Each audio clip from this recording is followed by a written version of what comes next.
Hello friends, Bijal કિચનમાં તમારું સ્વાગત છે. આજે આપણે લાઈવ ઢોકળા બનાવીશું. ખૂબ જ ટેસ્ટી બને છે. ગુજરાતીના ઘરે ઢોકળા તો બનતા હોય, પણ દરેક અલગ અલગ રીતે બનાવતા હોય. તમે એક વખત જરૂરથી આ રીતે ટ્રાય કરજો. એના માટે આપણે ખીરો તૈયાર કરી દઈશું.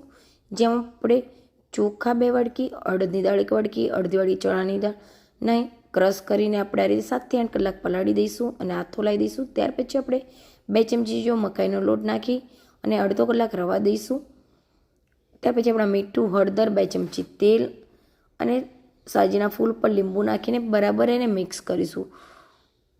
ત્યારબાદ આપણે ગ્રીસ કરેલી પ્લેટમાં એને આ રીતે સ્પ્રેડ કરી દઈશું અને ઉપરથી લાલ મરચું સ્પ્રિંકલ કરી દઈશું અને એને સ્ટીમરમાં મૂકી દઈશું. 20 મિનિટ સ્ટીમ થયા પછી તમે જોઈ શકો છો કે સ્ટીમ થઈ ગયા છે. ત્યાર પછી આપણે એને ઓઇલને ગરમમાં જ સ્પ્રેડ કરી દઈશું. લાઈટ ઢોકળા આ રીતે જ ખવાતા હોય છે, માટે એને આ રીતે કરજો. એના માટે કોઈ વઘાર કરવાની જરૂર નથી. તમે દેખી શકો છો કે ઢોકળા કેટલા સોફ્ટ અને સ્પંચી બની શક્યા છે. માટે એને જરૂરથી વખત ટ્રાય કરજો. Thank you.